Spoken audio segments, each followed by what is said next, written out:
Is that better? Try it now. Is that okay? Any echo? No echo? Testing, testing. Good.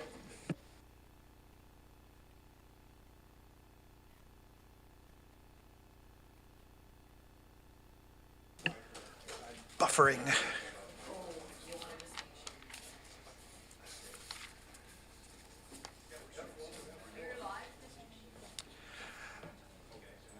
Hello.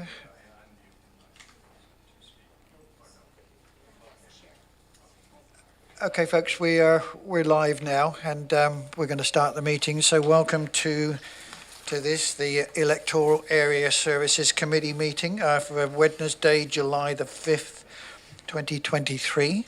And I would like to acknowledge with gratitude that for thousands of years, the Quetzal, Malahat, Halalt, Penelakut, Liaxan, Pocochin, Ditidat, Pachidat, Subaset, and Stumanus peoples have walked gently on the unceded territories where we live and work. Our meeting today is being held on the unceded territory of the Quetzal people and the Cowichan tribes. And first of all, before we start the meeting, welcome to alternate Mr. Joe Tatum, Vice representing Karen Deck. And also, I see that our normal chair, Miss Alison Nicholson, is here. Welcome as well. And I'm told that Jesse McClinton, Director McClinton, may be a few minutes late. So with that, we'll get started. Ms. Boyd, thank you. Thank you, Chair. We will have approval of the agenda, that the agenda be amended with the addition of one closed session new business item, CSNB1. This is under the Community Charter, Part 4, Division 3, Section 91K, negotiations and related discussions respecting the proposed provision of a municipal service that are at their preliminary stages. As well, the agenda was updated this morning, July 5th, with a revised attachment A to item R11, report from the Utilities Division, Repaldi Utilities Services Area Establishment, Electoral Area F. That's great, thank you. Could we have approval of the agenda with those amendments, please? Moved, seconded? Moved and seconded. All those in favour? Any opposed? None opposed. That passes. Thank you. Thank you, Chair. We have the adoption of the minutes from the Electoral Area Services Committee meeting of June 21st, 2023. That the minutes of Electoral Area Services Committee meeting June 21st, 2023 be adopted. Moved and seconded. I'd like to comment. Okay.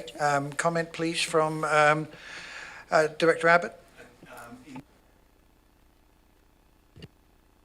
The Area D APC meeting minutes, it makes reference to a motion that was moved by the committee that the CBRD policy be developed regarding the management and dispersal of sewage units in Area D, a fair, transparent matter with public input and development. I just wanted to apprise the EAS committee that in the weeks coming, I will have further to report on this, that how the there needs to be some clarity on how sewage units are dispersed. Not so much for new applications, but for when sewage units become available because something is not being pursued. They're coming back into the, what I would say, community amenities, and how they get distributed is what I'd like to know more about. So just a heads up. Thank you, Director Abbott. Director Morrison, does he hand up? Well, yeah, I just appreciate all the eagerness from Director Abbott. I think he was referring to the next item in regards to the Advisory Planning Commission minutes a little later on. You don't have to say it again next time, so it's great. Well, that's fine, because, and this is great, because we're at the learning stage up here, so any input I can get from you around the table, by all means, feel free to come forward. Director Acton, go ahead. Well, so for Director Abbott, I think now would be a good time to ask for that information in a future meeting. As much as I'd like, I've been chatting with staff and they're working on a program. Point of order? Yeah, okay, let's, And can I have a mover, please? Okay, moved and seconded. Thank you. Thank you. There's no business arising from the minutes. We'll have public input period. The purpose of the public input period is to provide the public with an opportunity to comment on an agenda item before the committee considers the item.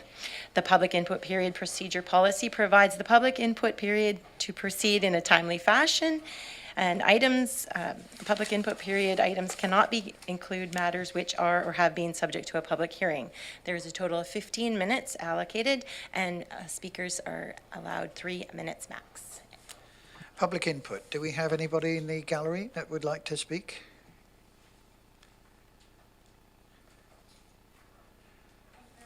Press the button, Miss Smith. Press the button, look into the camera. Yes. If you could just identify yourself. My please, name as is well. Lynn Smith. I'm a Saltaire taxpayer and resident. I've been asked today by many residents in Saltaire to come and put public input onto R8, the Saltaire Community Center Building Lease License of Use Agreement Renewal. So I'd like to start out with a 20-year lease to the Saltaire Community Center would be the CVRD putting the cart before the horse. And I ask that the Electoral Area Service Directors not move forward with this 20-year lease. Where has the CVRD advertised to let groups know that this building is available for lease? Saltaire taxpayers are finally in 2023 paying off a 5-year loan for the $350,000 renewable repairs done in 2018. The society was created based on their ability to apply for grants that were not available to the CVRD. How many grants has this society applied for since 2016? Where are the CVRD staff reports regarding the long-term financial plan sustainable service delivery to identify gaps between long-term costs and available funding? In 2018, on the 6th of April, there was an email from Brian Crothers, the CAO at the time. We are completing a level of service exercise so that the infrastructure investments is directly related to the levels of service expected for each asset. We will be developing the infrastructure specific strategies that will include the long-term financial strategies. Where are these reports? That's 5 years ago. The following questions from a Saltaire resident who is unable to attend the meeting today. He is concerned by the CVRD's apparent lack of asset management and control of the center. The CVRD has a responsibility to regularly evaluate the asset benefit is greater than the repairs and maintenance costs or the cost to replace. How is the CVRD measuring the asset benefit, and what is it? Only knowing the benefit can a benefit cost analysis be done. What are the performance metrics and standards of conduct of the society? For example, what public good is the society required to bring forward in exchange for the $1? Is the society operating in good faith to the public interest? Based on financial statements provided to the CVRD by the Society in 2018, it shows clearly that the IALM daycare Ms. is Smith, being... we're nearly out of time. And, Okay, so they've been provided a financial benefit of between $50,000 to $70,000 per year. This is against the community charter that regulates the CVRD. Majority of the time, the building is empty. I think that it's very important that we don't put the cart before the horse and take our time and evaluate the building first before. Thank you very much for your input. Is there anyone else who would like to speak at public input?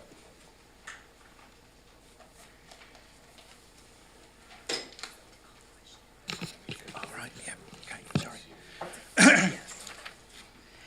Good afternoon, Mr. Chair, members of the board, and especially the staff sitting behind me, Allison and Rosalie, if she's here. I don't know everyone's names by heart, but I just want to celebrate. My name's Kim Bernard, Area B, and I want to celebrate the formation of the Ideas book. This is R6 that I'm speaking to today.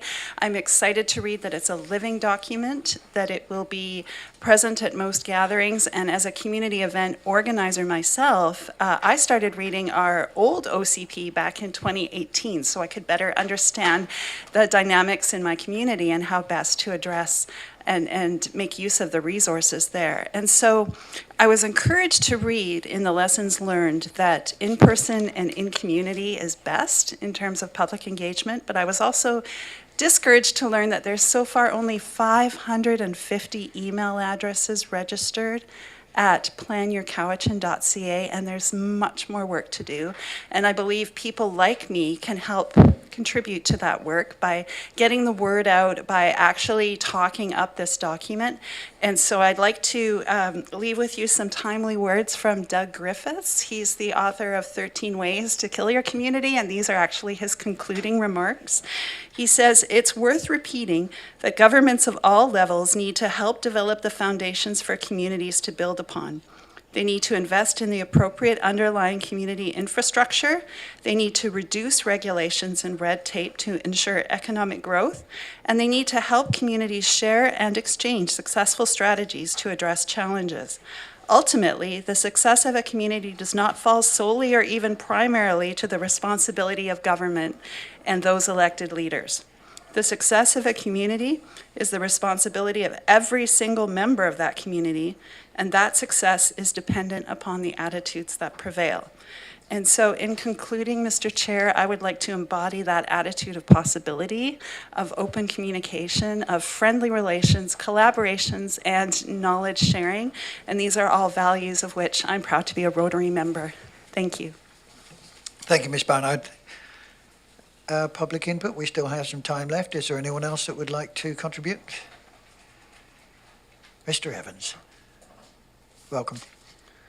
Good afternoon, Mr. Chair. I see on unfinished business 1 today that you're talking about community benefits and you have a draft plan.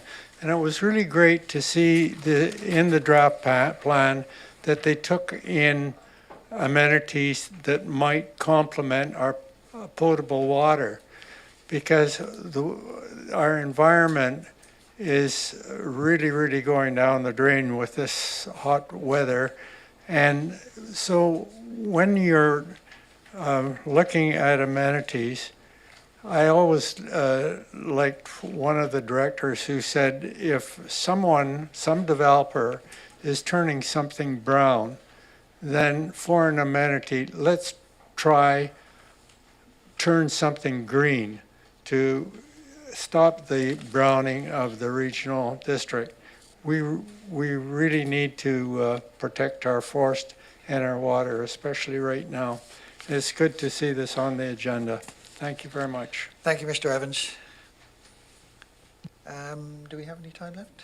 I think we do. Welcome, Ms. Bell-Irving. Good afternoon, Mr. Chair and fellow directors. My name's Susan Kaufman, and I'm from Salem. Sorry.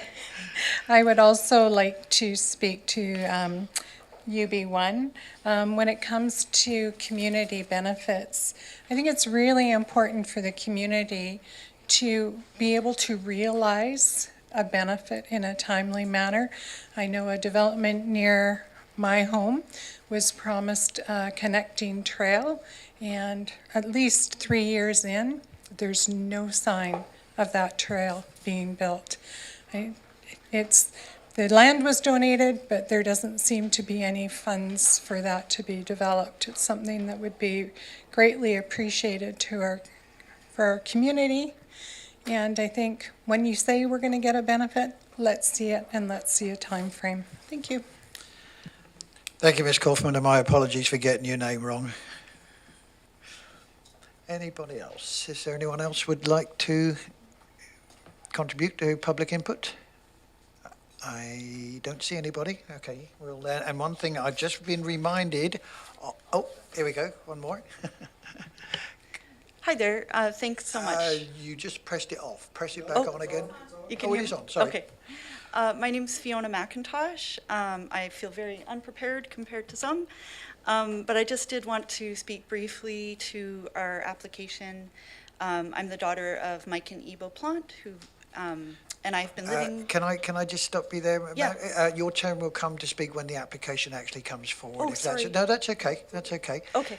So if you'd like to wait until the application Of comes course, forward, yes. it's on the. I didn't understand that. No, not Sorry. at all. Okay, thank Thank you. you.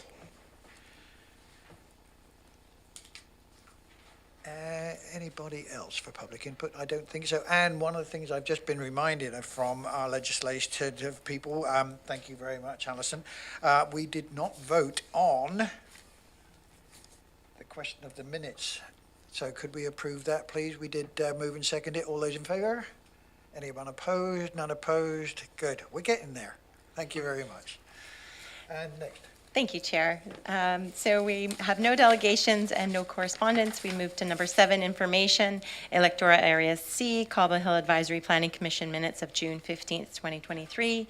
Electoral Area D, Cowichan Bay Advisory Planning Commission minutes from June 22nd, 2023. And Electoral Area A, Mill Bay Malahat Community Parks Advisory Commission minutes of June 6, 2023.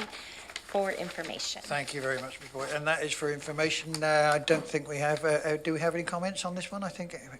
I said them earlier, You Chair. did. Do I need to say them again? I don't think so. Okay. I don't think so. Director Morrison tuned me up. No, that's okay. I think we've got a note about it. Thank you very much. Any other comments on those particular ones? None? Okay, that was for information. So, moving on. Thank you, Chair. We're on reports. Number 8, R1, report from the Development Services Division, reapplication ALR 2022 D02 2274 2276 Cowichan Bay Road, PID 002 032 775. Jamie, welcome. I'm not even going to try and say I always get it wrong. Thank you, Chair. So this application is for a non-adhering residential use in the Agricultural Land Reserve, or ALR. Non-adhering residential use, or NARU, applications are required where proposed housing is in excess of what is permitted by the ALC Act and its regulations. Under Section 25(3) of the ALC Act, non-farm use applications, including NARU applications, must first be reviewed by local governments under their bylaws to confirm consistency with zoning and other regulations. So the applicant is proposing to use 2 recreational vehicles, or RVs, for year-round farm worker housing. Current zoning regulations for the A1 zone in the Area D upland zoning bylaw permits a single-family dwelling and 1 secondary suite. There is an existing 2-family dwelling or duplex on the subject property. Building inspection documents indicate that there was a building permit issued for the duplex in 1980. The proposed residential use of 2 RVs would exceed permitted density in the A1 zone, and the zoning bylaw does not permit RVs to be used as a dwelling or for residential use.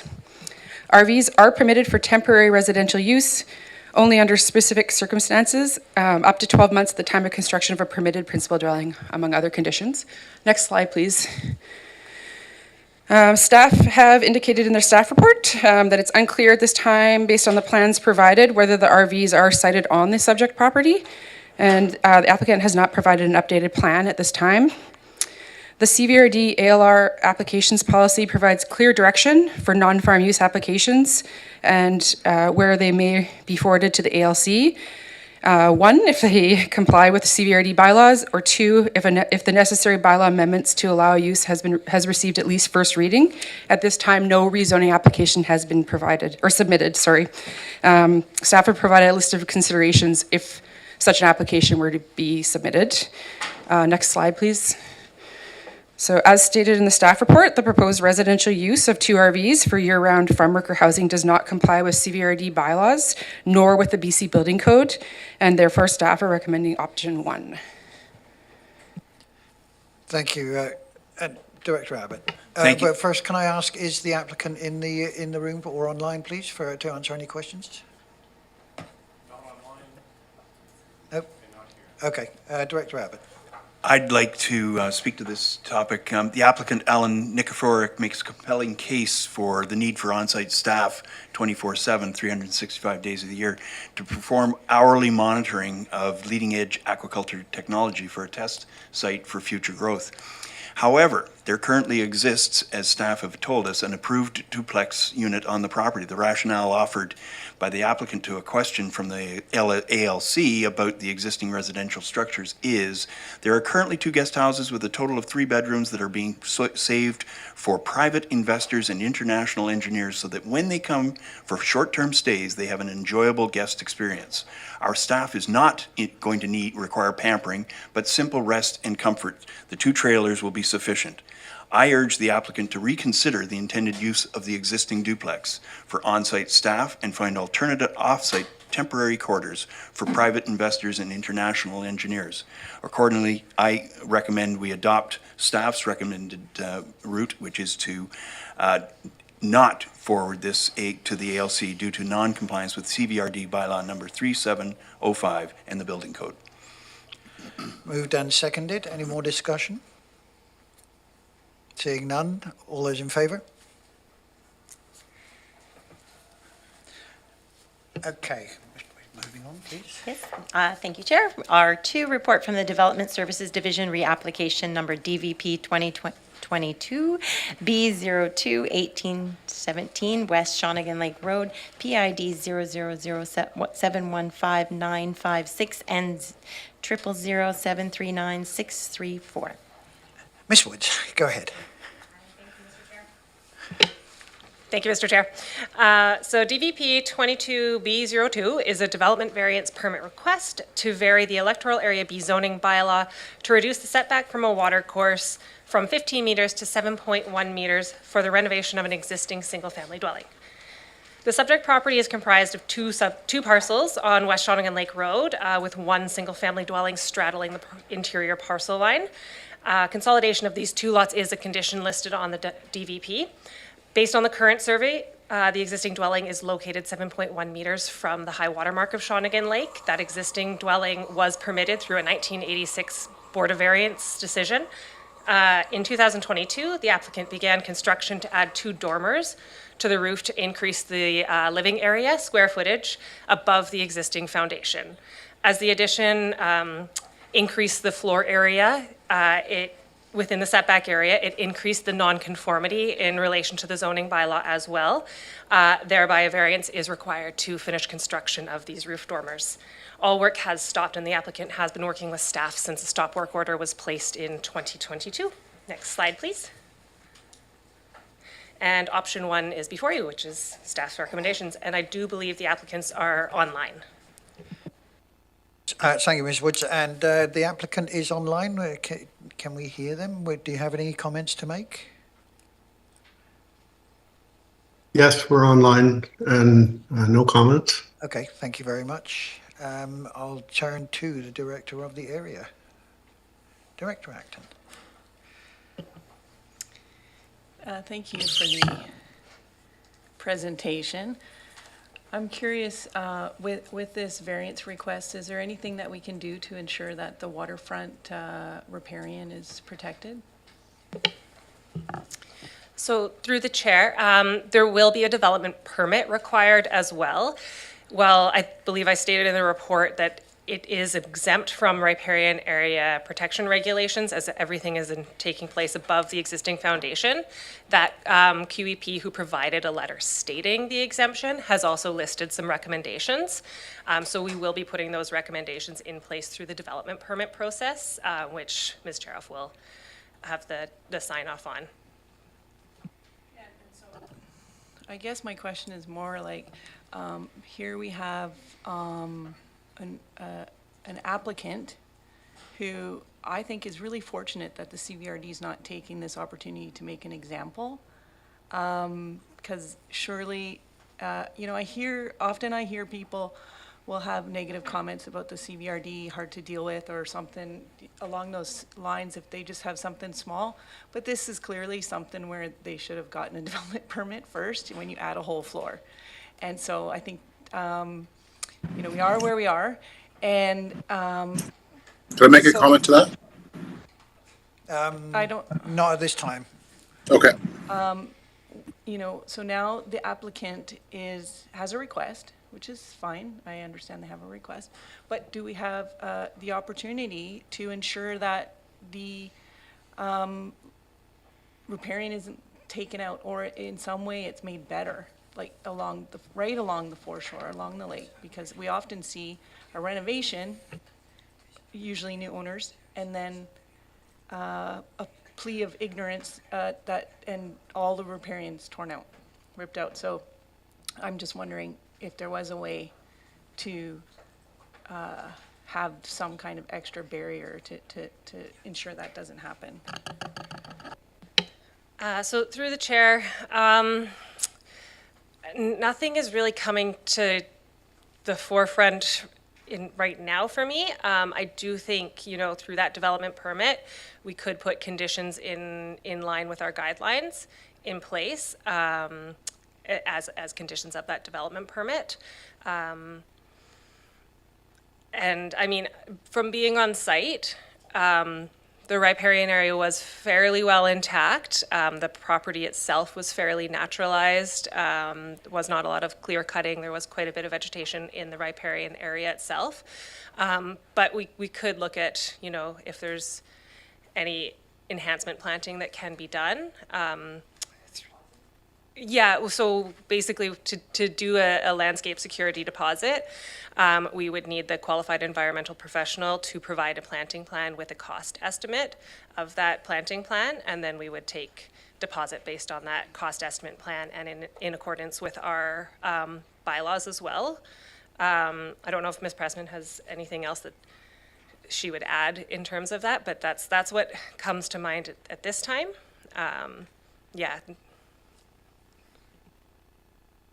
I wonder if I could just ask at this point, the applicant, I think, tried to interject just now. Could I ask you what your comment is, sir?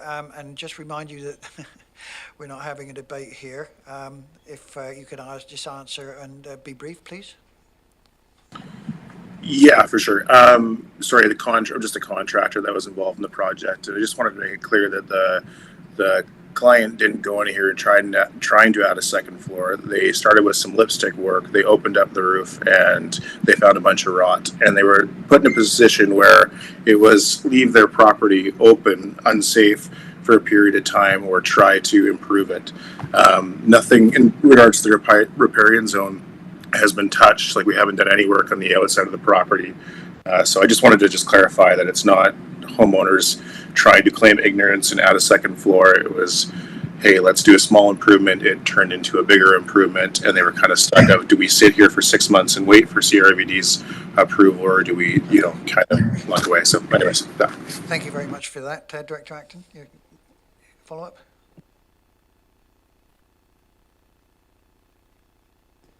I just wanted to, I think we'll see it up later on the agenda. It just kind of highlights why we need perhaps stronger development permit guidelines around the lake and really defined of what the community wants to do. Okay, thank you. Director McClinton. Thank you, Chair. All right, mine's easy to remember. More just a comment or question for Director Acton. I see where you're coming from completely, and I have no reason to disbelieve what they're saying, but we're in this spot now. I mean, is this something to send back to staff for consideration to, because it is, and I don't know if, I mean, it's a second floor now, right? So it should be treated like, I think you're on the right line of thinking. I think Shawnee Link has many issues, and this is maybe not the one to make an example of, because it's not causing riparian damage, but, and to the developer, I think dealing with our building inspection managers, you can have a building permit in a few days sometimes, so it's not, they're not gonna make you leave your roof open, so, maybe that's all I have to say about that, but thanks for all the Yes. work on that, and if there is something that can further strengthen protecting the riparian that's there now, the natural vegetation, that would be great. Thank you. And I think at this stage, unless there's any more comments got to be made, I am thinking of calling the question here. I need a mover and a seconder, first of all. Director Acton moves, second by Director Morrison. Call the question. Any more discussion? Call the question. All those in favour? Option 1. Thank you. Thank you, Chair. Moving on to R3, report from the Development Services Division, reapplication DVP 23C01 3526 Twin Cedars Drive, PID 027426971. This one's my area. Option 1, issuance of a variance permit. I looked through this, I don't see a problem, but carry on. We can skip the presentation if you want. I don't mind. Sure. So the purpose of this report is to present a development variance permit application for the property located at 3526 Twin Cedars Drive in Cobble Hill. The property owners are requesting a variance to reduce the southern interior parcel line setback from 3 meters to 1 meter to allow for the construction of a residential accessory building, an unenclosed carport. To date, no public input has been received, except for that provided by the applicant with the letter of rationale. Development Services staff consider the request for the variance to be reasonable and don't consider the variance to negatively impact the community and recommend approval. I believe the applicant's in the room. Hey, come forward, sir, if you have anything to add. No, it's just requesting it so we Okay. can put the carport in. All right, thank you very much. No comments there. So, moved and seconded, and any more discussion? Director Seagal. I just had a question or clarification. So the report mentions an unenclosed carport, but in the rationale letter, it mentions protecting vehicles from rats, and it refers to it as a metal-built structure with a metal roof, which kind of leads me to believe it's enclosed. So just clarification on that. The applicant originally wanted to enclose the structure, but then changed their minds, as I understand it, and it's going to be unenclosed right now, but yeah. Good. Any further discussion? Yes, I don't find the structure particularly offensive, but I was curious about how a roof prevents rats from eating a car. Thank you, Director Tatum. I'm going to pass this one on to the applicant. Yes. Hi, I'm Andrew. The roof is just to protect my daughter's car. She just bought a brand new car. She doesn't want it to get sunburned, basically. She feels in her mind it's going to help protect and keep the dampness away from the vehicle with having a roof. So that's what we're doing. Yeah. I totally understand that. I'm just still curious about the rats. Oh, you want to know about our rat problem in Cobble Hill? It's just that the roof was, the structure was to protect the car from rats, and I can see the rain and the elements, but I was curious. Okay, folks, let's not go down that. I know the problem here. I know the problem here, and I do sympathise with the Mr. Crane. So we'll leave it at that. Interesting things. We'll talk later. Thank you very much. Going to call the question. All those in favour? Any opposed? Thank you, Chloe. Moving on to R4, report from the Development Services Division, reapplication RZ 23C01 1146 Fisher Road, PID 003 166929. my area again, but I'm just going to shut up for the time being. Thank you. Thank you, Mr. Chair, and thank you for giving me a second to sit down there. RZ 23C01 is a rezoning application that is being brought before you today as a preliminary step to introduce the application to the committee prior to seeking comments from external referrals in accordance with the CVRD development application referral policy. The subject property is 1.17 hectare parcel that fronts onto Fisher Road and is currently used for residential purposes. The property is within the ALR and is subject to the ALR use regulation in addition to CVRD bylaws. The ALR use regulation permits for a secondary detached accessory dwelling unit of up to 90 square meters. Currently, the A1 zone in the South Cowichan zoning bylaw only permits for one secondary suite of up to 85 meters squared. And a secondary suite is defined as being within the existing dwelling. Additionally, the floor area, for any accessory dwelling unit, detached accessory dwelling unit is limited to 85 meters squared as well. So through this rezoning application, the applicant proposes to rezone the subject property from A1 to A2 to allow for accessory dwelling unit, and in addition proposes a site-specific regulation in the A2 zone permitting the accessory dwelling unit of up to 90 square meters on this property. And next slide. And option 1 is before you, and the applicants are in the room. That's great. Thank you very much. The applicant, do you have anything to add? Oh, here we are. This is your chance now. All right, I've had enough time to get a little more nervous. But hi, my name's Fiona McIntosh. Thanks so much for your time today. Just briefly, I think you all have the document where we talk about part of the reason being to support my parents aging in place. As their only child, that's really important to me. But we didn't talk much about the support goes both ways. So nobody plans divorce, but I moved out last summer and have been living with my mom and my stepdad for the last year. And the support for me and my 2 kids, aged 4 and 7, has just been incredible. There's some extra medical condition that my son has been dealing with, a bleeding disorder, and it's resulted in him needing to miss 35 days of school last year, all days which I would not have been able to work if I didn't have that grandparent support. So for us as a family, staying together is really important to my kids. I also think I work in a pretty high demand field, speech language pathology, which is really needed in this area. So we've started to put down roots and have some clients.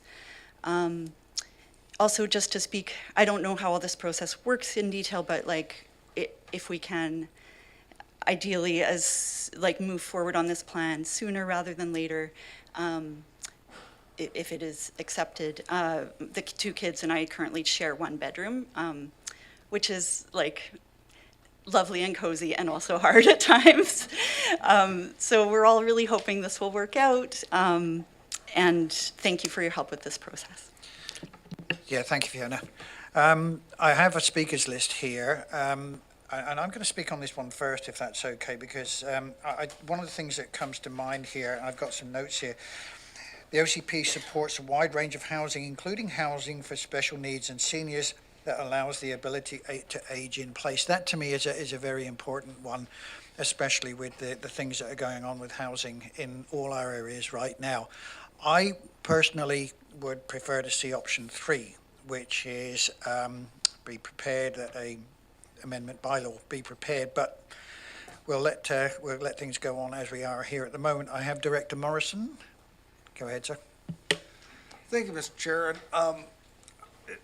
I'd probably support number 3 as well. I think this is one of these go, no-go preliminary applications, and I'd be just fine with the recommended resolution that staff have. But I actually have a question because I'm a little confused about the size, and I still can't seem to wrap my head around what 85 or 95 or 90 square meters is in English. But can I have staff give us some explanation as to how we got to that that number of 90 or 80, because I'm pretty sure that when Area F brought in additional dwelling unit regulations in our zoning, that we were at 95, and that was years ago. And given the evolving nature of our housing needs, granny suites were 95 square meters. And now we've got families living in 95 square meters. It doesn't make a lot of sense. So can I get some explanation as to rationale as to what the sizes are? And I don't want to go on Google to do an equivalency of what 95 square meters is in square feet. Ms. Woods, in English, how many square feet is that? I'm not great at speaking English, so I'll let Mr. Tippett.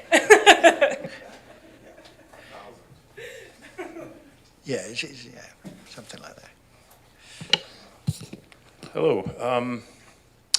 Well, Mr. Chair, I think, first of all, to translate to English, multiply by 10.76, and that's square feet. Okay?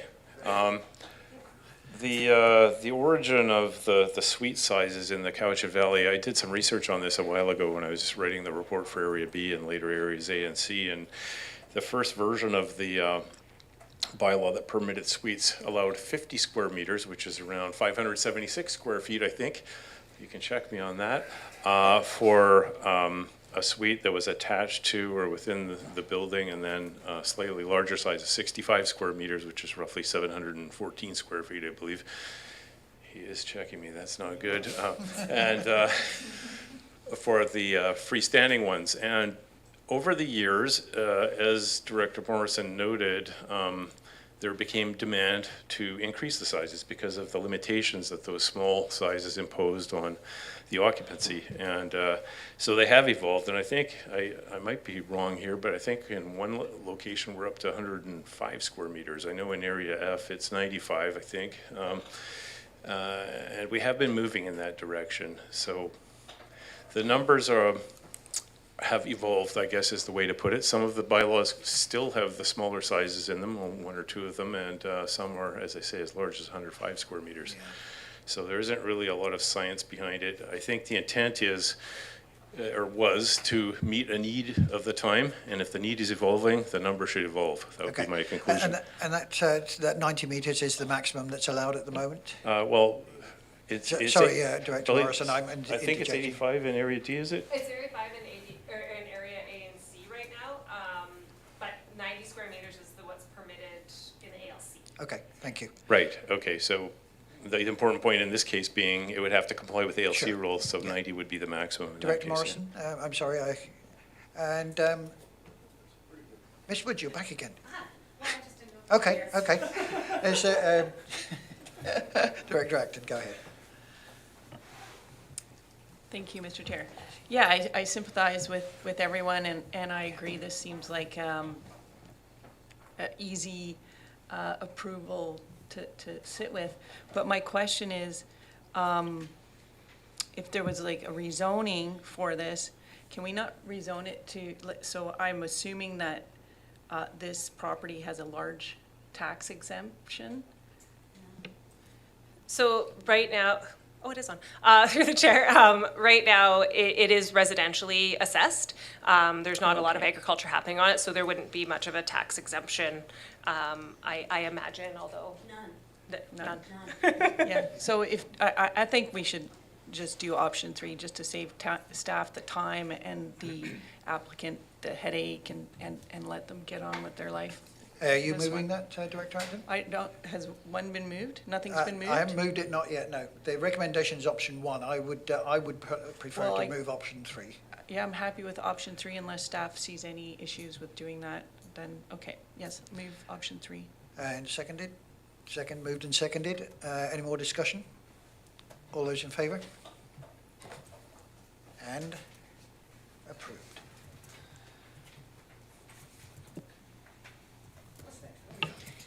Great, thank you, Chair. R5, report from the Strategic Initiatives Division, moving development permit exemptions and guidelines into a zoning bylaw.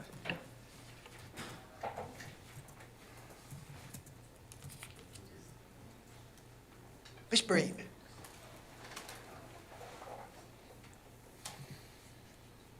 All sorts of buttons being pressed up there at the moment. Okay, go ahead. Good afternoon, directors. So before you today are two bylaws, draft bylaws, 4484, which is an OCP amendment bylaw, and 4485, which would be a new zoning bylaw. We're well on our way right now to bringing forward the MOCP for first reading. And the intention and the timing of bringing these bylaws forward right now is to remove development permit guidelines and exemptions from the OCP, Schedule C, so that they stand outside of it and there can be continued modernization of the guidelines and exemptions, and to retain the designations of the development permits inside 4270, which is going to move in, Schedule C, move into the MOCP. There are no proposed changes, content changes with these bylaws. It's moving things. So, just for clarity, we're talking about the current OCP, Schedule C, DPAs that currently embody the designations and the exemptions and the guidelines. On the pathway to the MOCP and the zoning bylaw, which I think is the comprehensive land use management bylaw now, just to give you a visual, the current state is the guidelines are sitting between policy and regulations, and the desired future state is to have a clean separation. So that's basically it. I should tell you a little bit of history here. In 2021, there was a bylaw passed called the Revision Bylaw 4329 that achieved the same purpose.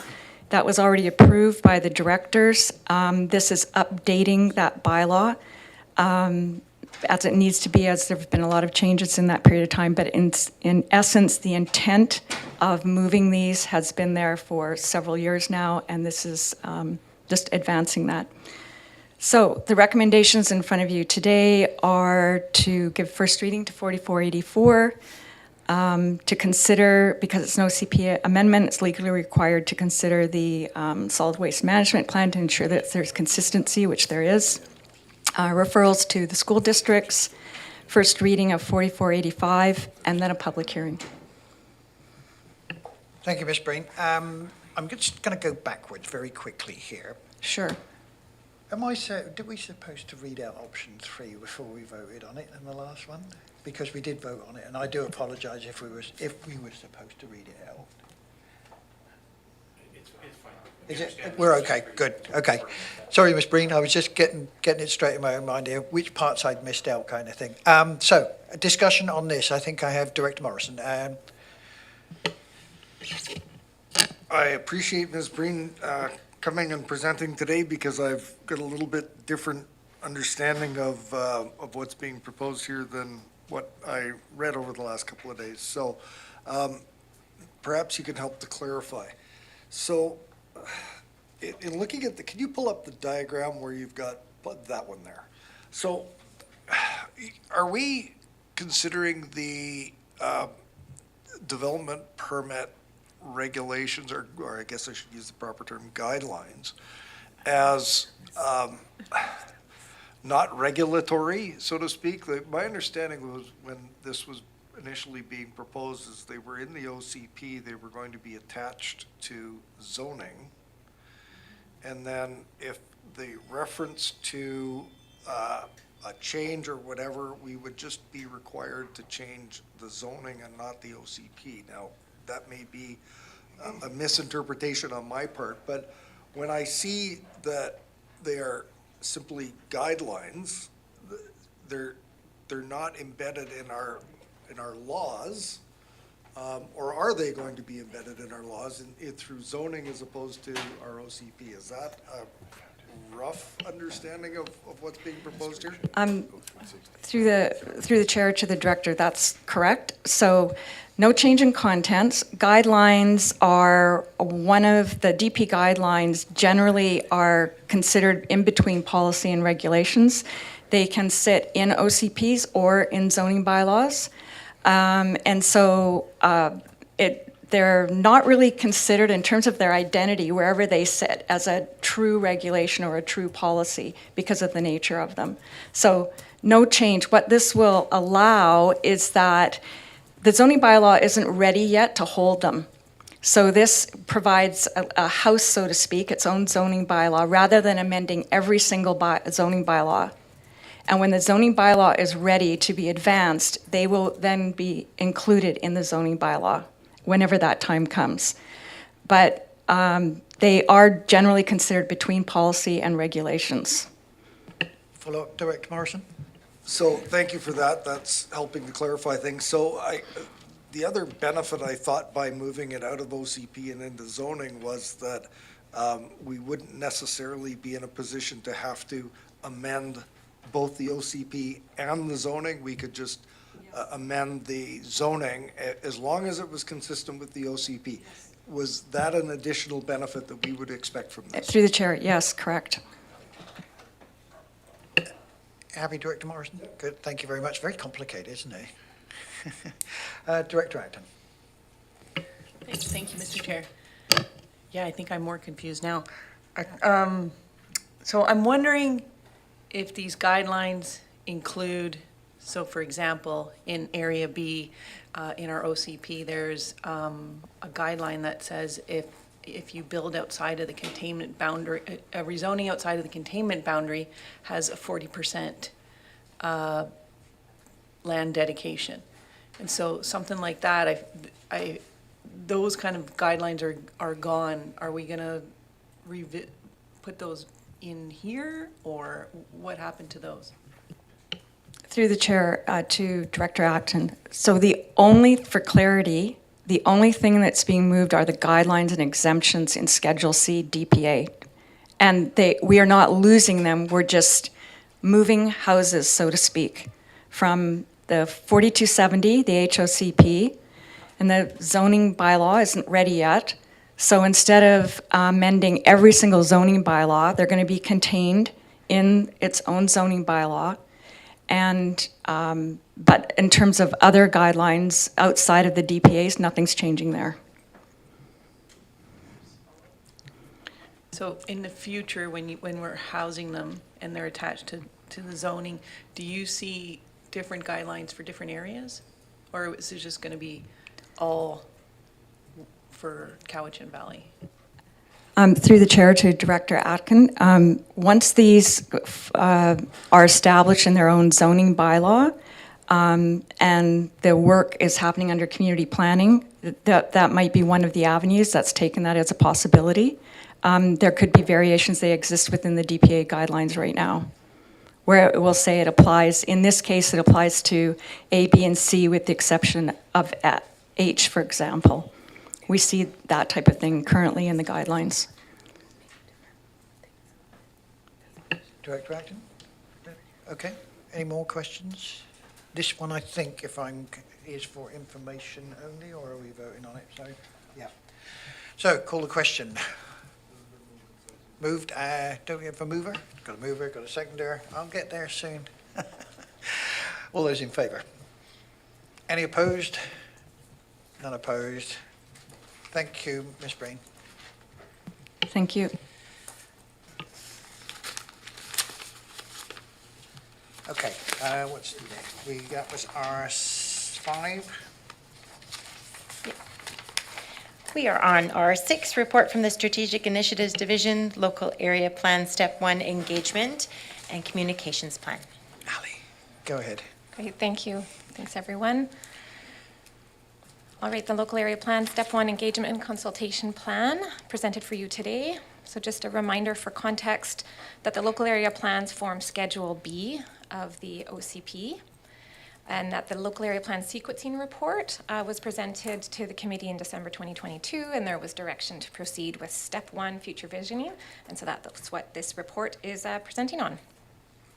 So our goals for this report are the same as our goals for previous engagement and communication plans: to build strong inclusive relationships, build community understanding of planning, partner with First Nations in pursuit of shared objectives and joint ventures, and create local area plans consistent with the regional vision of the OCP. The principles, again, are the same: to be open, inclusive, prepared, transparent, and collaborative.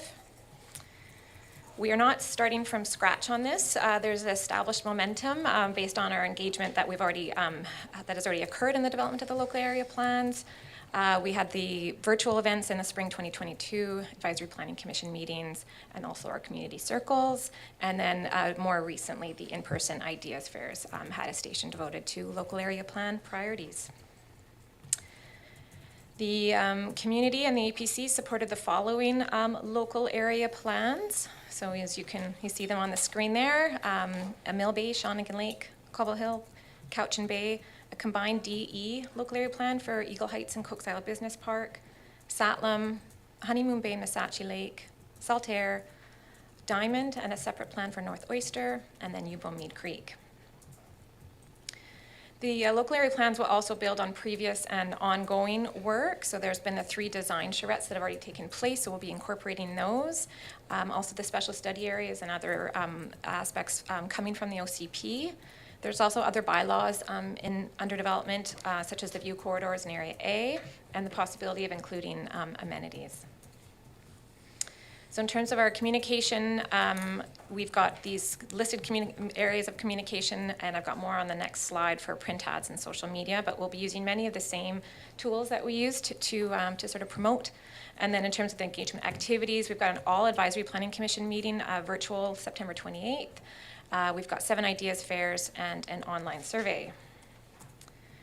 So the communication schedule, we're proposing ads in the publications listed on the slide and social media on Facebook, Instagram, and Twitter, and that will all be commencing September 28th. The Ideas Fair schedule is on the screen. And it's also attachment C to your staff report. It was a lovely, attractive one. Of course, First Nations engagement is very important, and one of the objectives of First Nation engagement is to meet to identify areas of shared interest and opportunities to align policies.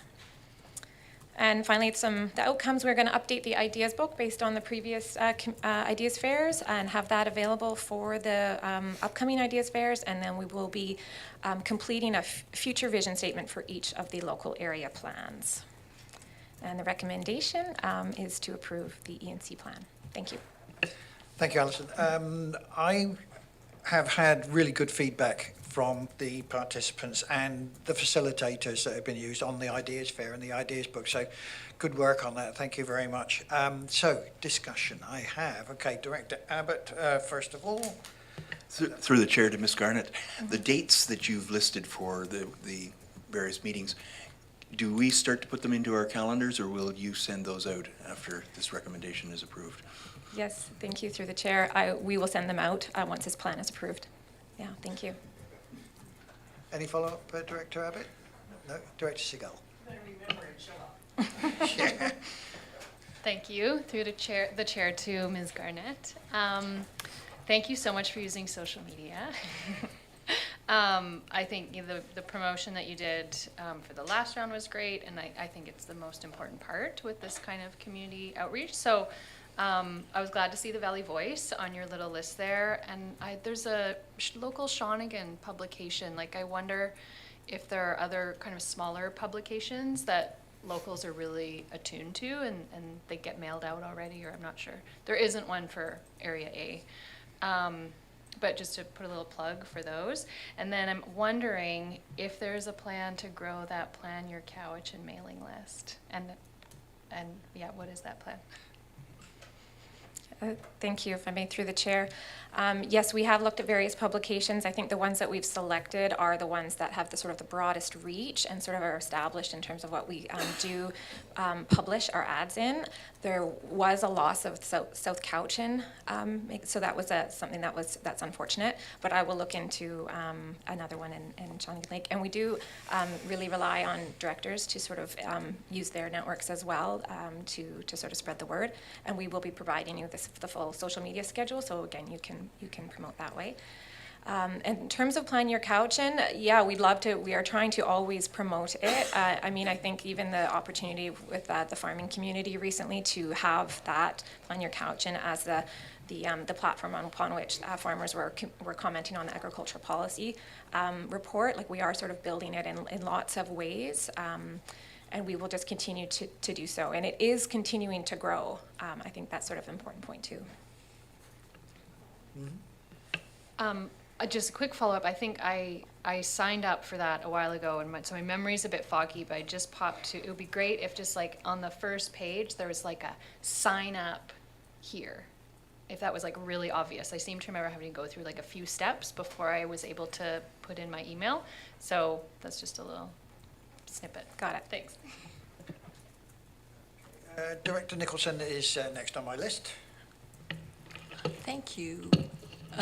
Thank you for this report. I was hoping that we could change the venue for Area DE, Eagle Heights, Coxsila, to something closer to the community. Going to the ocean front in Cowichan Bay is not going to work. So, I mean, I would hope it could be at the Eagles Hall, despite the fact that it's not such a nice venue. But. Right.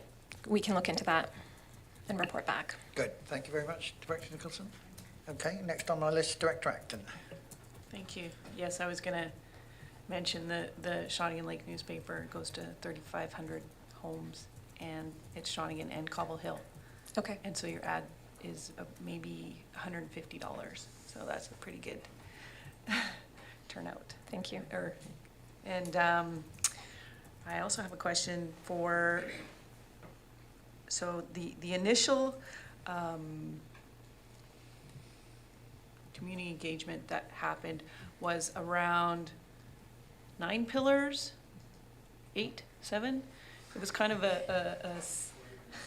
more of a policy framework and how we're going to look at the MOCP. So where do you see, what kind of questions should we expect? And like what kind of flavor, I guess, or, you know, do you understand my question? Like, what are going to be some of the questions, and what can we expect as directors? Okay. Thanks, if I may, through the chair.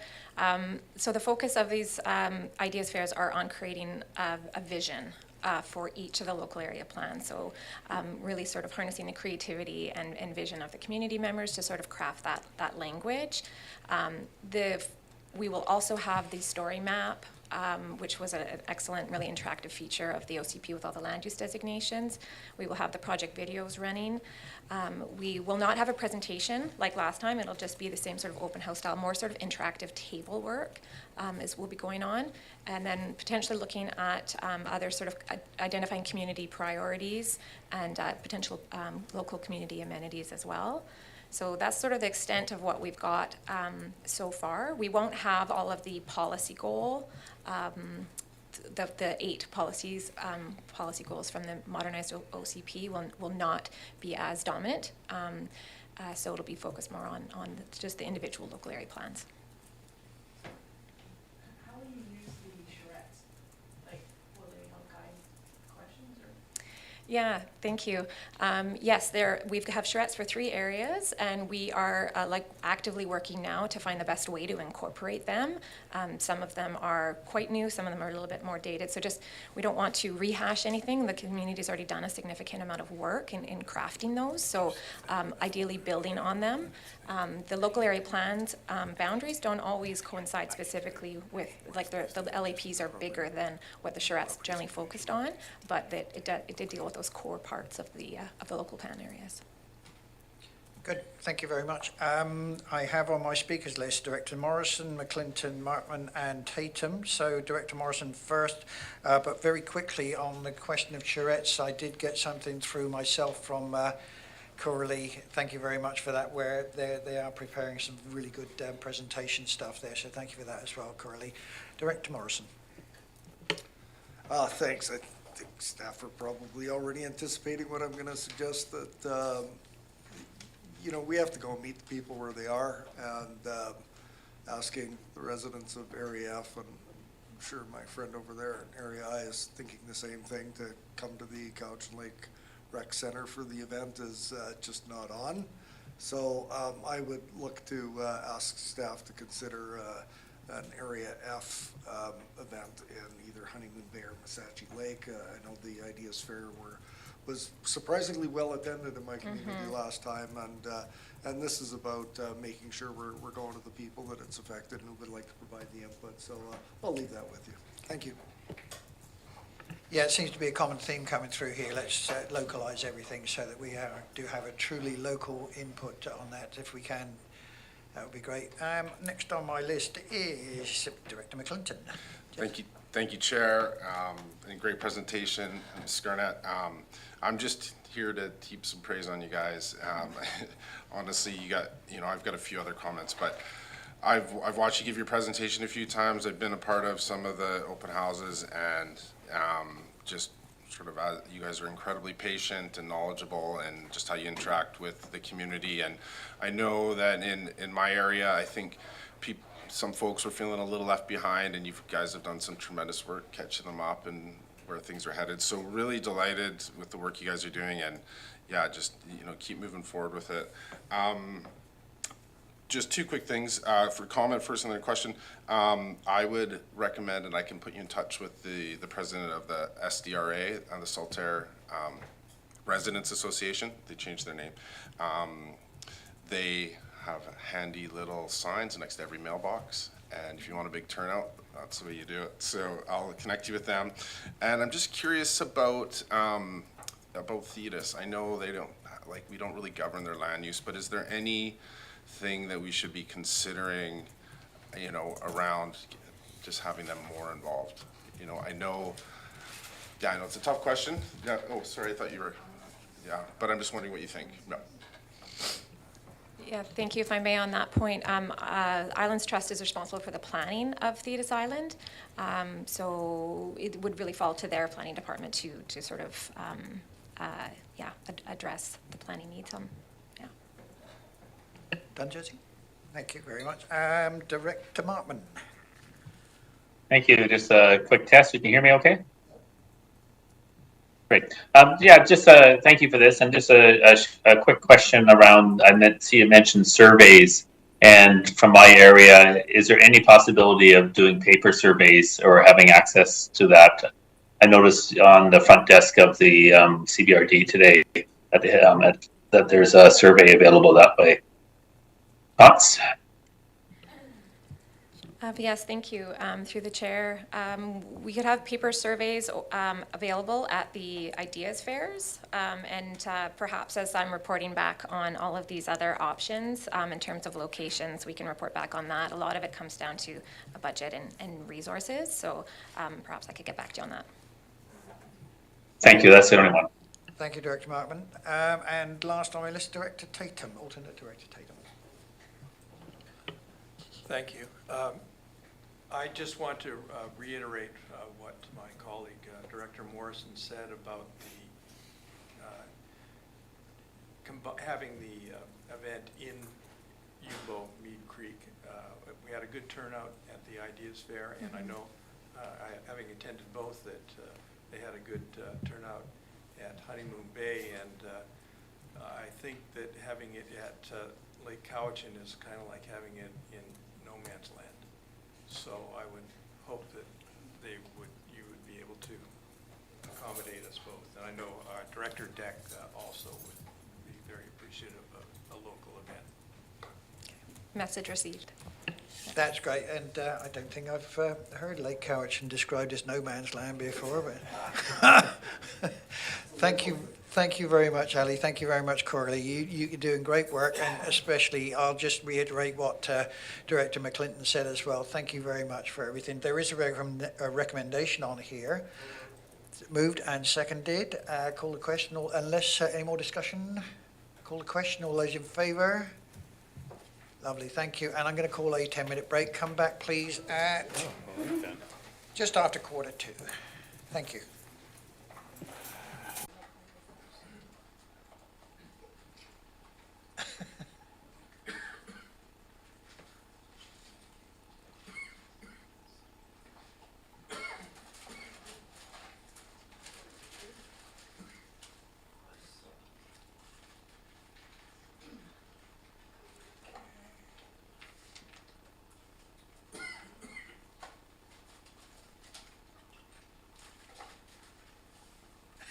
Still taking its time, eh? Hamsters are tired. Yeah.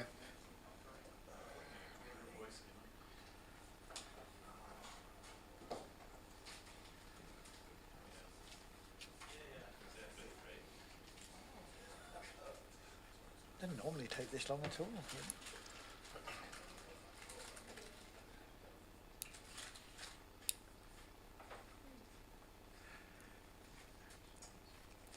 Sorry about the delay, folks. Still buffering here. Are you live? And we're live. Go ahead, Alison. Thank you, Chair. We are on R7, report from the Community Planning Division, re-land use referral from the town of Ladysmith. And this one, I think, is purely for information. No, I didn't read it right, did I?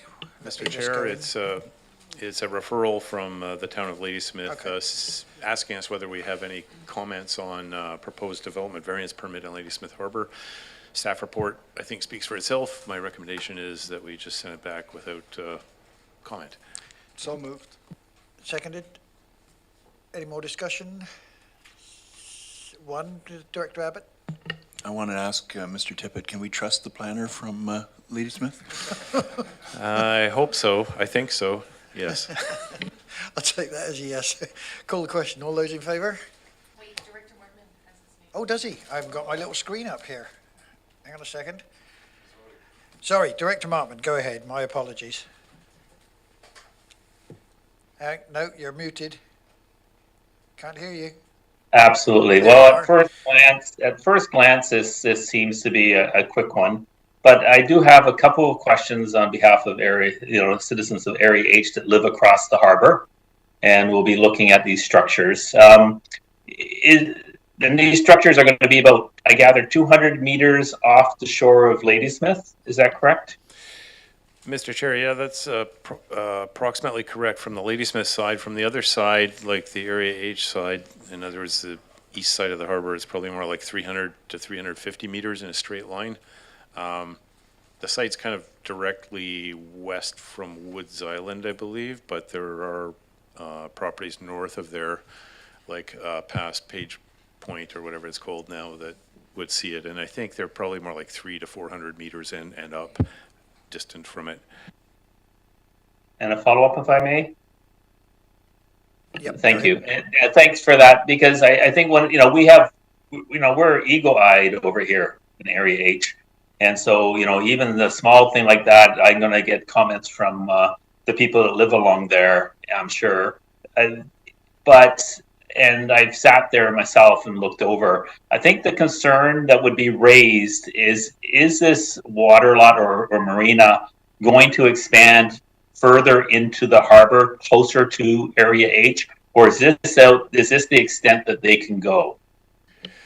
Mr. Chair, the proposed boathouses, which are the subject of the variance, increasing the height by 3 meters, are within the footprint of the current lease area. So they're not proposing to expand anything. They already have boat slips there, as I understand it. They just don't have boat houses on them.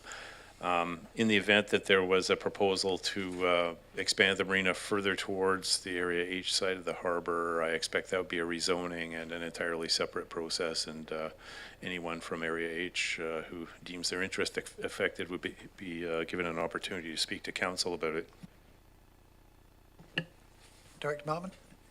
Thank you. And, based on that, I'd move the staff recommendation. Okay. And seconded? No, we've already been moved and seconded. Memory gone.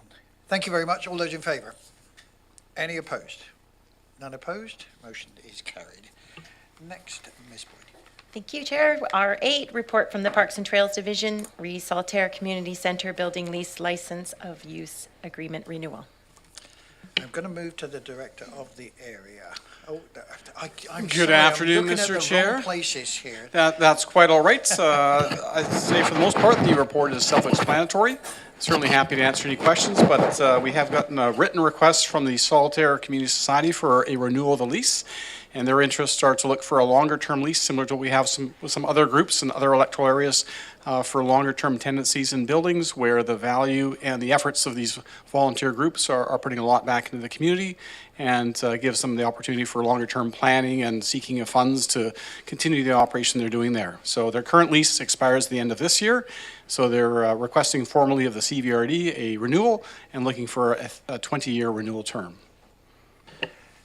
Thank you, Brian. Director of the area, let's take you first, then I have Director Nicholson after you. Thank you, Chair. I would like to move option 1, the staff recommendation, and then if I get a seconder, I'd like to speak about it if that's possible. Seconded by Director Acton. Yeah, so if everybody will just give me a little latitude on this. I've got a few things to say because this is a pretty important building to the fiber of Area G, specifically Saltaire. And actually, first, I do just want to start with a heartfelt condolences to the Hope family. Dave Hope tragically passed away about a month ago, and he was a very important person in our community. And excuse me, I got to look up. He was a very important person in our community. He was really involved with the community center, and you know, he leaves behind his wife and children, and they have a great Halloween showing that they put in front of their house every year. So he's going to be sorely missed, and I wanted to lead with that because it's this community center means a lot to the folks in Saltaire. It was sort of the essence of what my campaign was, which was unity through community. All the great things they do. There's a daycare there that serves lots of families throughout the region. It's a place to gather, and I think it's really hard to be a community without a place to gather. I make the joke sometimes that even the people that don't want this community center there, and there's only a few of them, they gather in the community center to talk about that. So it's somewhat ironic, but it's a well-used space. It's where our APC meets, our PAC meets. Small businesses sometimes get their start there. It's where we have our federal elections, where the people can go to vote, our provincial elections. Ironically, not our local municipal elections, and that's hopefully something that can change. And so just a really well-used space. And I'm hoping, I know there's some stuff coming up soon around gas tax, and I guess it's called something different now, but I know they're looking to maybe get some new windows possibly and put in a heat pump so we can get some air conditioning for those kiddos. So that's something I'll be chatting with all of you guys about later. But I'm just really excited to move this forward and just support all the hardworking folks there who've told me they don't want to be mentioned, but it's just, acknowledge one of the previous directors, Mel Dory, for sort of envisioning this and helping it move forward. So, thank you for just giving me a moment to say those things. Yeah, thank you, Jesse. Director Nicholson, followed by Acton. Thank you. I think these community run places are amazing and so important for the community. I'm completely supportive of this, but I would like some clarification because in public input we had some comments about asset management, and I wasn't really clear when I read the report what the long-term sort of asset management plan, who is responsible for that, and what is the group that runs the place responsible for, and what is the CVRD responsible for? And I get that this is all aging infrastructure, so often things go wrong, and I'm just wondering how that's worked out in the contract or whatever it is you have agreement. Brad? Thank you, Mr. Chair. So the building is owned by the regional district. It was purchased by the CVRD. We're responsible for it. As the committee is well aware, we're on a multi-year program to develop a robust asset management program, and I'm looking to Ms. Mohan if she wants to lead in with any comments about it. But otherwise, at some point in time, we'll be bringing forward various reports to the committee, both this committee and to the Regional Services Committee, on updates more specifically to individual assets as they're developed. But we're in the midst of the program right now. I know Parks and Trails, in terms of our park facilities, is getting a lot of attention at the moment, and we'll be rolling out further work in the fall. But as I think some who've been around for a while know, this is a several-year endeavor to basically get us to a place where we have a good handle on all of our CVRD assets and an understanding on the ongoing investments. As it pertains to the community center, as I mentioned at the onset, it's owned by the regional district. Ultimately, the CBRD is responsible for it. But under the terms of the agreement with the society, the CBRD is not necessarily obligated to invest in the building. And this is similar with the Shawnigan Museum Society, where we own a building there as well. But the building is made available to the society under the understanding that at the CBRD's discretion, investments may be made in that building. So it's really incumbent upon the society to understand that. They know that. They still want to approach the CBRD for a renewal, and I know they're keen and interested to see how they can help out as well. Yeah, thank you, Mr. Farquhar. Carry on. Just to follow up, so my understanding then is that if an investment is needed to fix some infrastructure, like say this whole septic field failed, they would need to do that. And are they able to? I know with the hub at Cowichan Station, the school district owns the building. It's a long-term lease, a 40-year lease. But there is a provision in the contract where we would recoup all the investment we've made into the hub if things went, if the circumstances change. So how does that look in our contract with them? So, Mr. Chair, through to Director Nicholson, as with other agreements we have with community groups using CBRD facilities, when they make investments in that infrastructure, if at such point in time that relationship ends, the society decides to go somewhere else, their circumstances change, all those investments become basically the property of the CBRD. So in this case, any and all investments made in the Solitaire Community Center would be with the regional district and with the community. Thank you, Mr. Farquhar. Thank you. Next on my list is Director Acton, followed by Morrison. That was very thorough, so all my questions were answered, but I would just add that it is a lovely center, and the people who run it are amazing, and it's just a good-sized space, too, so there's like room to grow, and I think every community here is wanting more community space, so it's great. Director Morrison, followed by Markman. Thank you, Mr. Chair, through to Mr. Farquhar, and you always write such good reports, and I hesitate to question your material in them, but I'm just, a couple of things.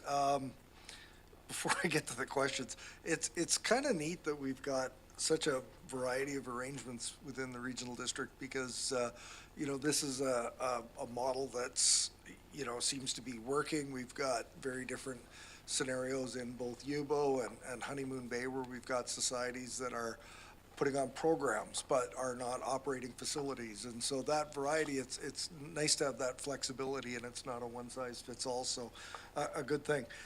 My question, and it's more of the technical nature of what length of agreements we are entitled to enter into. And I always had this benchmark 5-year, and perhaps you can explain, is the 5-year the length that we could enter into without notice?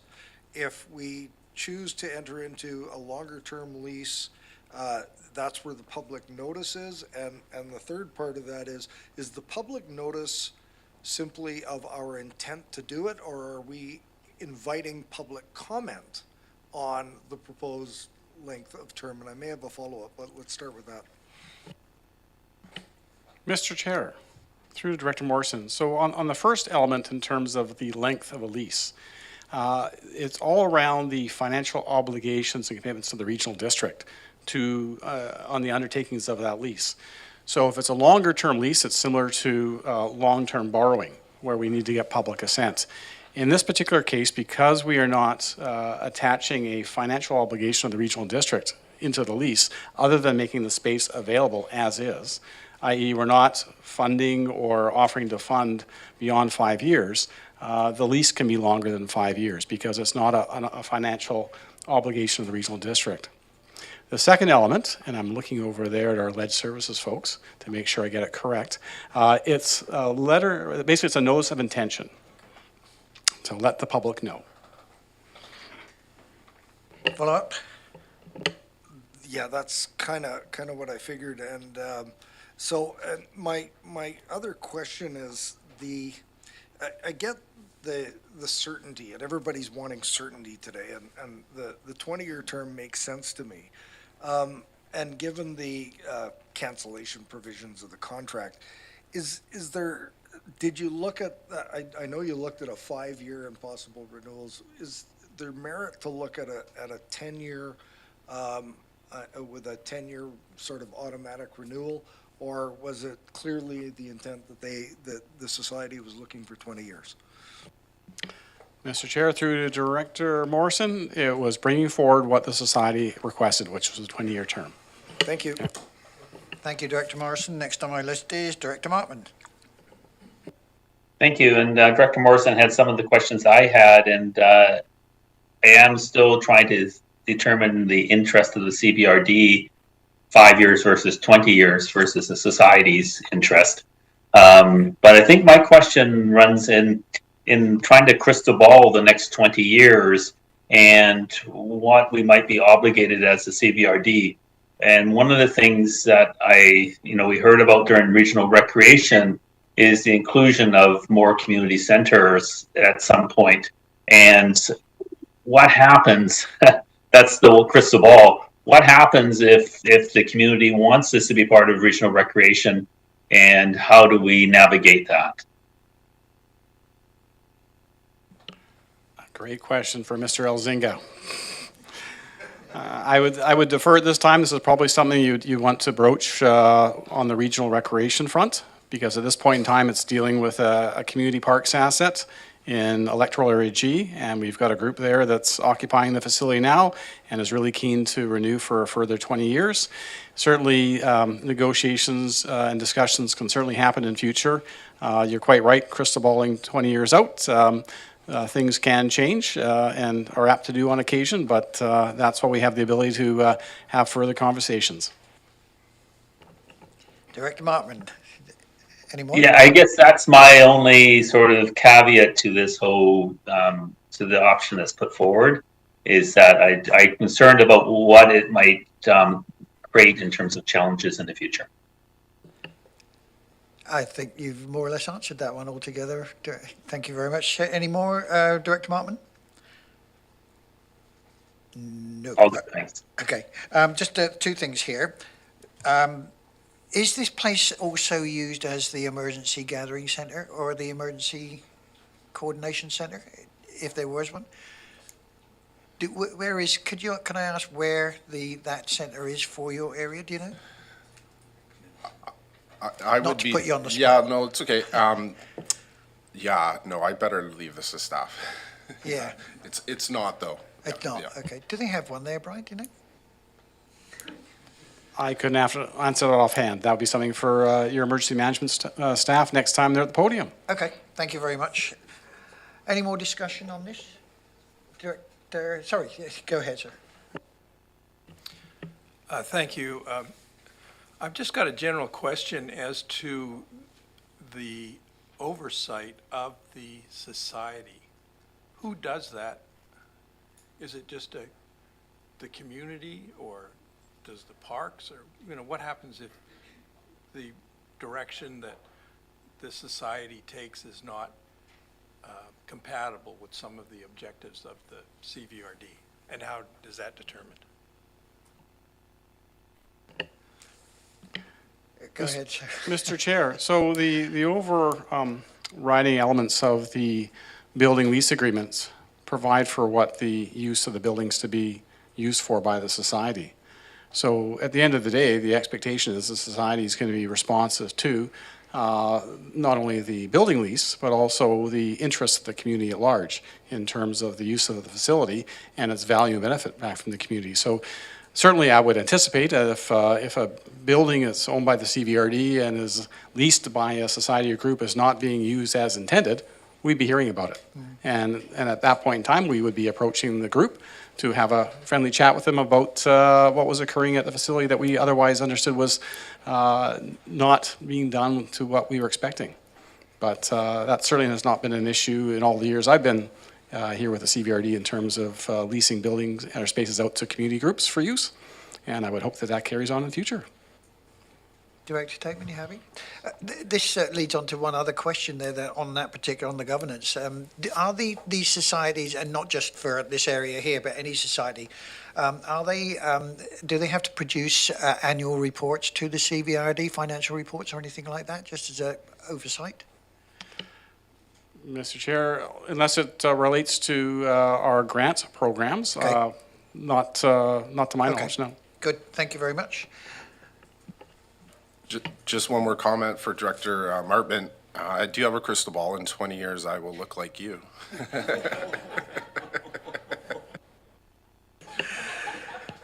There's no response to that. Hang on, has he got his hand up? No, he hasn't. Yeah, okay, sorry. Yeah, we've moved and seconded. So, any more discussion? Seeing none, all those in favour? Any opposed? Seeing none opposed, that is carried. Next, Ms. Boyd. Thank you, Chair. We're on R9, Report from the Utilities Division, Electoral Area D, Street Lighting Service Request, Cowichan Bay Village. Welcome. Thank you. So this is just a report to present an additional street light for the Cowichan Bay street light system, requested by several residents in the Cowichan Bay Road and Wilmot Road areas for pedestrian as well as road safety. Thank you, Ms. Thompson. Turn to the Director of the area. Yes, thank you, staff. Despite Cowichan Bay being a dark sky community, I would like to move staff's recommendation. I thought there was quite a fulsome community neighborhood outreach to petition for this light. And they're excited to see this coming before the board, and accordingly, I would recommend this go forward. I should note, now they're asking for a pathway to get to the light, so I put Mr. Farquhar on notice, but, so yes, I move this new light. Seconded. Any more discussion? Director Segal. Thank you. Through the chair, just keeping the dark skies policy in mind, I noticed in the report it said BC Hydro doesn't provide the shielding light fixture. Is that an option for us to buy to have so that the light points down instead of out everywhere? Through the chair to the director, I don't believe so. I believe in order to provide any other type of street light, we would have to establish an ornamental street lighting system, and then we would be able to have something different than what this is part of a critical street lighting system, which utilizes BC Hydro poles and their standard equipment. If I may just add a bit of context, the one pole that we could find was between the roads of Pritchard and Wilmot on Cowichan Bay Road. It's a very serpentine, busy section with a hotel, an Airbnb, condo strata complexes. And while as nice as it would be to limit the lighting, there's quite a whack of lighting already in the neighborhood, and safety is paramount. Any more discussion? It's been moved and seconded. Call the question. All those in favour? Any opposed? None opposed. That's carried. Thank you, Ms. Thompson. Thank you, Chair. Report, R10, report from the Utilities Division, Satellite Park Water Capital Budget Reallocation and Budget Amendment. Oh, you're back again. Still me. Thank you. So this report is to reallocate some community works funds in the Satellite Park water system. The funds were initially to provide an emergency backup generator. We were able to utilize a used generator from the Yuba water system, so there's allocation of some funds from Yuba water for that. And we identified that the funds that were initially allocated for this generator would be higher priority to replace the booster pumps in the Satellite Park water system. That's good. Thank you very much. And I see that Mr. Etherington is here as well to answer any questions. I don't see a problem at all with this one. This is in Area C, as I recall, as well. Thank you for that. First of all, I need a mover and a seconder. Moved and seconded. Any more discussion? Seeing none. All those in favour? Any opposed? None opposed. That's carried. Thank you. R11, report from the Utilities Division, recall the Utilities Service Area Establishment, Electoral Area F. Ms. Thompson, you're back again. Thank you. So this report is to present sufficiency for the establishment of the Paul D water, sewer, drainage, and street lighting systems. Upon completion of conditions set out in attachment A, for establishment of service areas, upon completion of those conditions, to create the bylaws for the water, sewer, drainage, and streetlight areas. So there's a lot of history with Paul D, but it's the previous report was in April 2019, where it was referred to Electoral Area Services Committee, referred to a future committee meeting. Since that time, a development permit has been issued by the CVRD for the proposed subdivision. A water license application has also been submitted to Ministry of Forests with Elk Ridge developers as the applicants. We've also had discussions with Ministry of Forests, Cowichan Tribes, and the CVRD for a water sharing agreement, which are underway. The owners are requesting establishment of the service areas now in order to advance discussions with the province in relation to sewer and water approvals. In attachment A, the establishment conditions, we have refined those recommendations from the previous 2017 report in order to provide some clarity on those conditions before we do establish the bylaws for the service areas.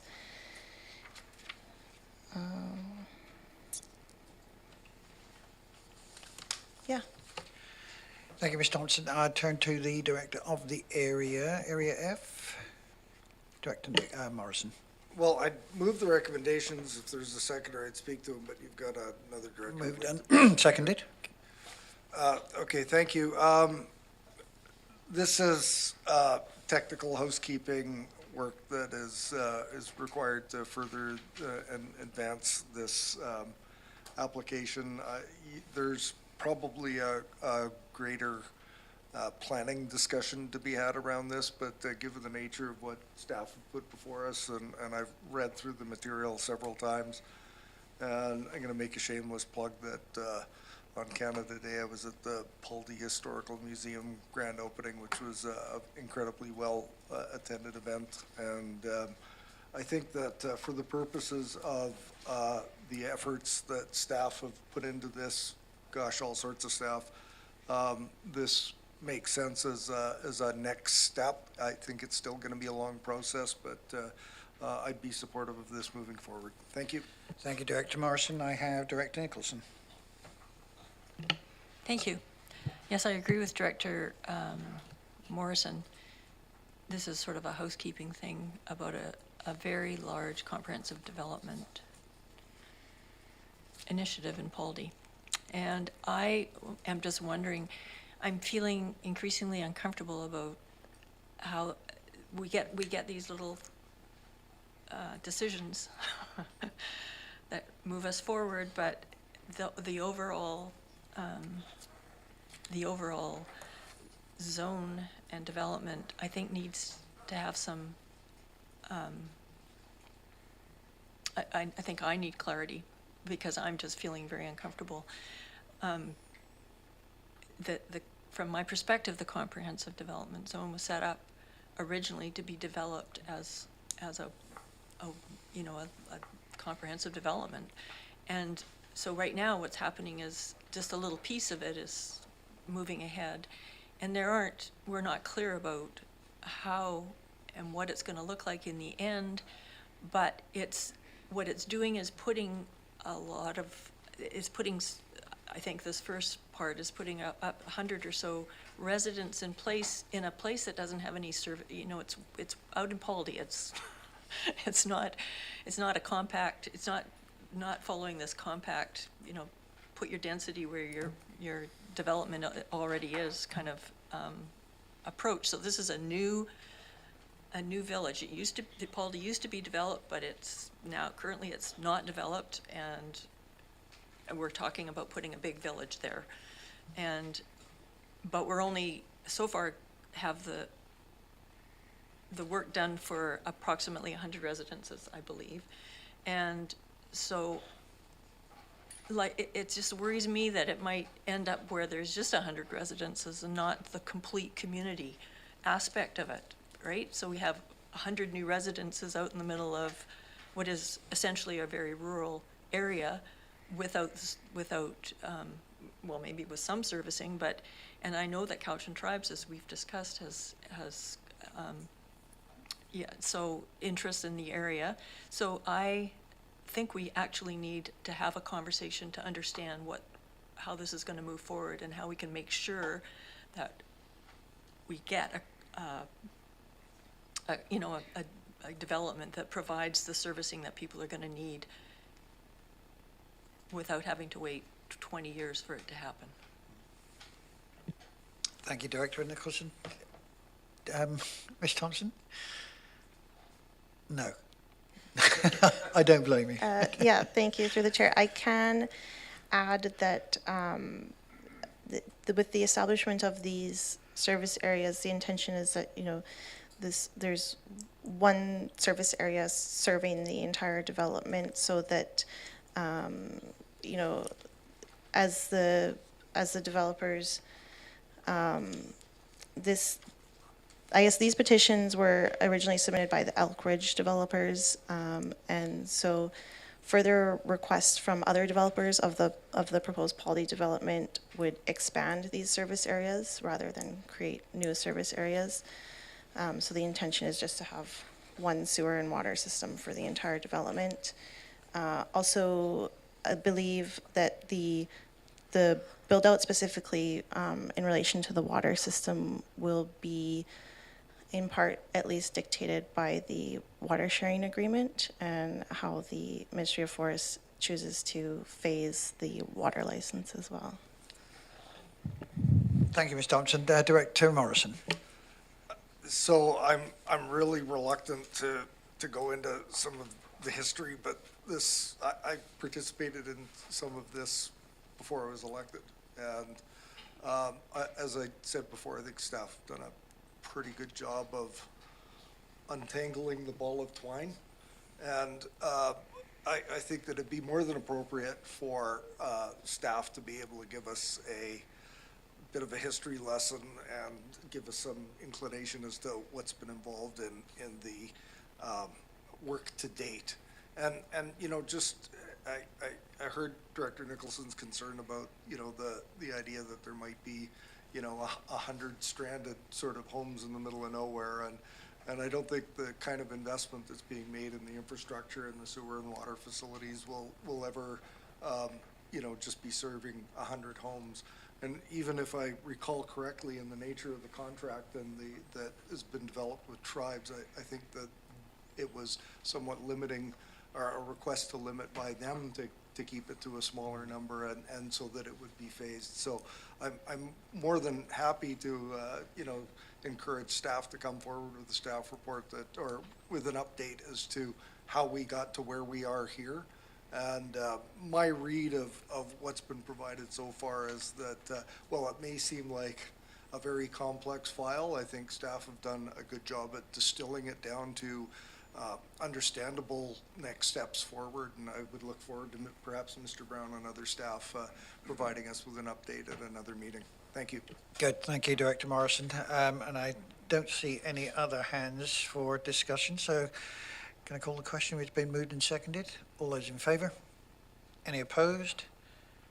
None opposed. That is passed as well. And the next one, unfinished business. Moving to number 9, unfinished business, DUB1, report from the Strategic Initiatives Division, Community Benefits Policy for the Electoral Areas 2023.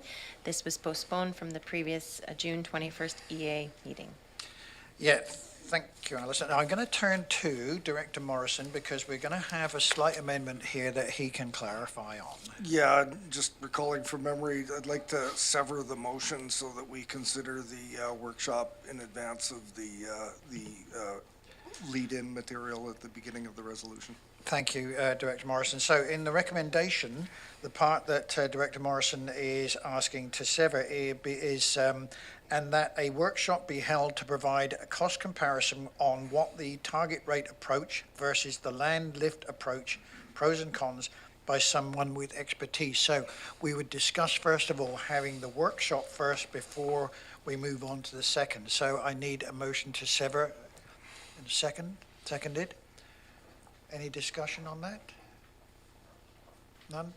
All those in favour? Any opposed? Okay, so, Alison, which we are now going to discuss that part which has been severed first. Okay, so on the floor is, and that a workshop be held, basically. Discussion on that. Oh, we just voted on that, sorry. No, we didn't. You voted to sever. Yeah, we voted to sever, yeah. Chair, we voted to sever, and if we can now get a mover and second for that second portion, that a workshop be held to provide a cost comparison on what the target rate approach versus the land lift approach, pros and cons, by someone with expertise. Okay, so, moved, seconded, discussion. Director Acton.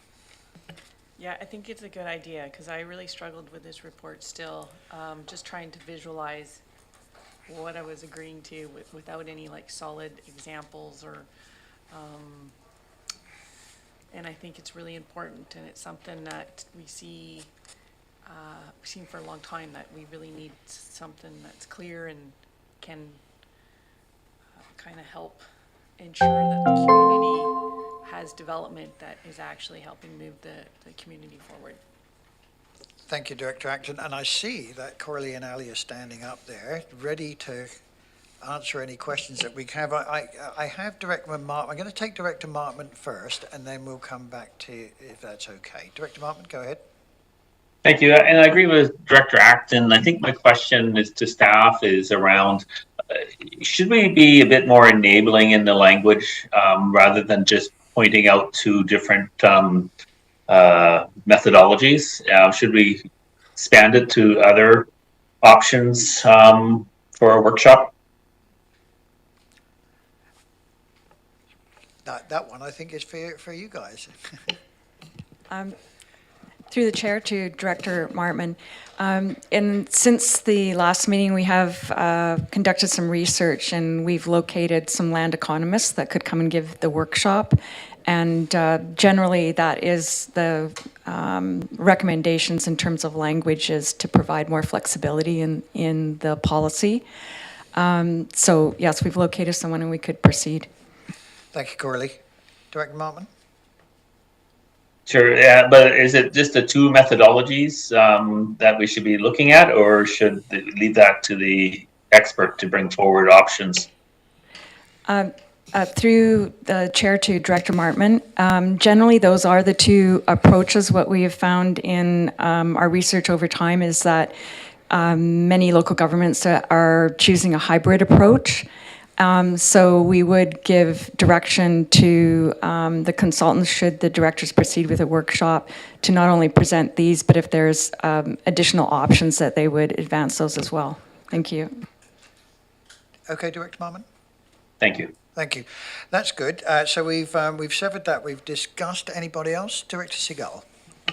I just wanted to say a huge thank you to staff for supporting this. It's like a really important thing, and I don't know, like planning language that I don't fully understand. So I'm just so grateful for the workshop to really understand how to move forward in the right way with this. Good. Thank you. So we're going to vote on that. I think we've already read the resolution that we moved and seconded. Any more discussion? And this is on the workshop. All those in favour? Any opposed? None opposed? That is passed. Approved. And so we now move on to the first part of that recommendation, which is moved and seconded that the community benefits policy for the electoral areas 2023 option 1 land lift approach as presented in the staff report dated June 6, 2023 to the June 21st, 2023 EASC be approved. Moved? Moving? No, I'd like to move that we postpone it until after the workshop. Okay, okay. Seconded. So the. So it's a referral motion to following the workshop, correct? Okay, That's correct. thank you. It's a good job I got you guys, isn't it, eh? Okay, so there's the referral motion. Any discussion? Jesse? I'm nervous to use the word hybrid through the chair, but does that help? This would be a question for staff. If we were to adopt a hybrid motion, would that help you get started, or would that make things more difficult? Through the chair, do you mean a policy with a hybrid approach? Yeah. A hybrid approach would still require the setting of target rates, which would require the financial analysis. So I think it's completely reasonable to proceed with the workshop. Yeah. Okay. Any more discussion? Ian? No? You're smiling. Why? Propriety of referral, we should just be debating the referral of the motion later on. This is good teaching stuff, isn't it, eh? It's hard on me. I know. It's hard. No, that's good. So I'm going to call the question then on the referral. All those in favour? Any opposed? None opposed? Good. And what's next? There is no new business, and we have question period. Questions shall be addressed to the chair and must be truly questions and not statements of opinions. Questioners are not permitted to make a speech.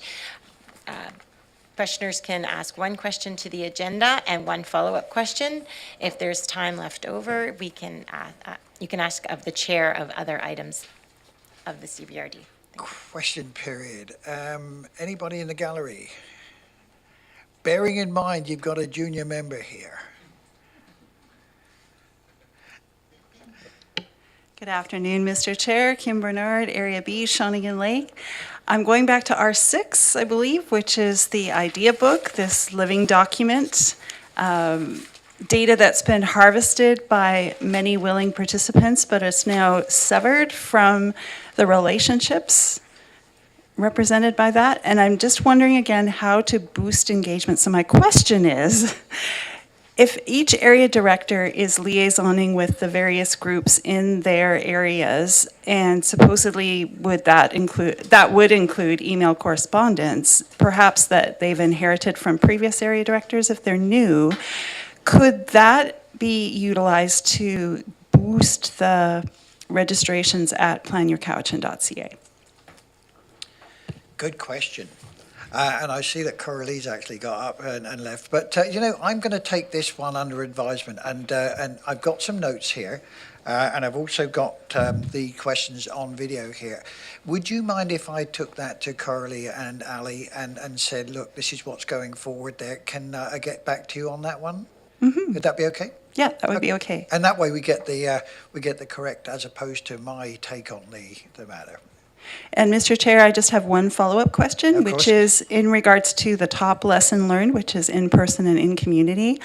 Now that we're on the other side of the COVID restrictions, per se, are area directors in general feeling comfortable with monthly meetings again, or what sorts of variety of ways are now proving successful to establish that lesson? Yeah, Thank you. I don't see a problem there.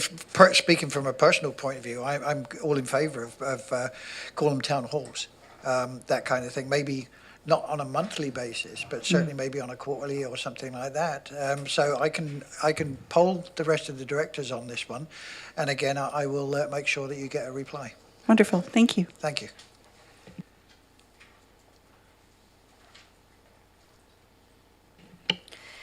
Thank you. I'd like to refer back to R8. I have a question. Under the sections 272 and 286, the public notice be advertised in 2 consecutive weeks. There's an issue with that in Saltaire. Unfortunately, the CVRD chooses the Citizen, and the Citizen is not widely distributed within Saltaire. There's approximately 12 copies left at the Canco, which is a corner store. So my question is, thank you, Director Acton. I'm setting the stage for you to say that how will the CVRD ensure that Area G residents have that in a local paper that is distributed within Area G? Yeah, thank you, Ms. Smith. It's a very valid question, and I share your thoughts on the citizen distribution. I will take this up with our communications people and see if they can make sure that that other platforms, and with the area director, that other platforms are used to make sure that this goes out. Thank you. Any more questions? We have time. No? Oh, good. Okay, thank you very much.